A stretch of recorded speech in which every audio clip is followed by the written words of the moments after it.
At kaugnay po sa sitwasyon matapos maglandfall ang bagyong Maymay, pati ang epekto ng habagat sa ilang probinsya. Makakapanayan po natin, Office of Civil Defense Spokesperson Diego Agustin Mariano.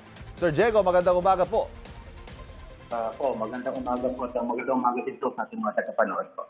Sir, kumusta po ang naging paglandfall ni Maymay? Anong mga lugar ang pinaka-apektado? Sa ngayon po, meron po tayong report ng mga apektado po na mahigit 23,000 na pamilya or katumbas po yun nasa 80,000 na katao. No? At yan po ay sa mga regions 1, 3, CAR at 2 at ilan po sa region 9. No? So yan po yung mga lubhang naapektuhan po nitong nagdaang pag-ulan po. Dulat po ng Luis, Maymay at nito pong habagat. Ito pong magsinggal sa Ilocos Sur, kung saan po naglandfall. Ano ho ang sitwasyon ngayon? Sa ngayon po, dahil nandun po ngayon ang ating ang nagdadaang bagyong Maymay, meron pong reports na pag-uulan at reports din po ng flooded areas. Pero patuloy naman po ang pag-monitor po ng ating mga local DRMOs at pati na rin po ng ating regional office po. Meron po ba tayong reported casualty, sir? Sa ngayon po, as of reporting time, wala pa po tayong reports of casualties na dead, injured, or missing. But we have also monitored some reports na confirm pa po natin o binavalidate pa po natin.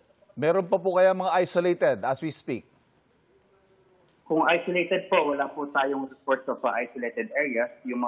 Meron po tayong flooded areas pero hindi naman po sila isolated po. Okay. Yung mga reports of damage po kaya, ito ho, sumikat na yung araw, baka ho nagkakaroon na tayo ng ilang reports kung may mga pinsala pong idinulot itong bagyong Maymay at ang habagat. Yung complete picture po ng ating mga damage is sa mga succeeding days pa po, no? But initially, we have reports of 12 damaged houses po, no?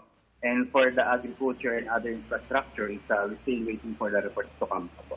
Meron po kaya mga reports na mga tulay o kalsada na hindi madaanan sa ngayon?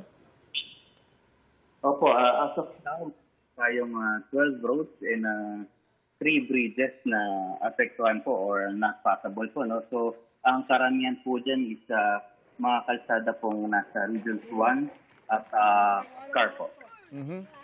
Maiba ho ko, ano naman yung assessment sa epekto ng magnitude 5.3 na lindol naman kaninang 12:50 a.m. dyan sa Davao Occidental. Ano hong latest natin dyan? As of now po, wala po tayong untoward report po na related po dito sa earthquake. And continuous pa naman po yung ating assessment dahil kagabi po ito tumama. Sa ngayon po, nasa labas po ngayon yung ating mga personnel po to assess pa lang po. Meron din ho kahapon na magnitude 6.4 naman. Ano naman ang update natin doon, sir? Yun po, yung magnitude 6.4 po, yun po, wala pa po tayong untoward reports po na regarding po. Sir Diego Agustin Mariano, patuloy po kami makikibalita sa inyo sa naging epekto ng bagyong Maymay at gayon din ang habagat. Pansamantala, maraming salamat po sa inyo. Maraming salamat din po. Mag-ingat po tayo. Office of Civil Defense Spokesperson Diego Agustin Mariano.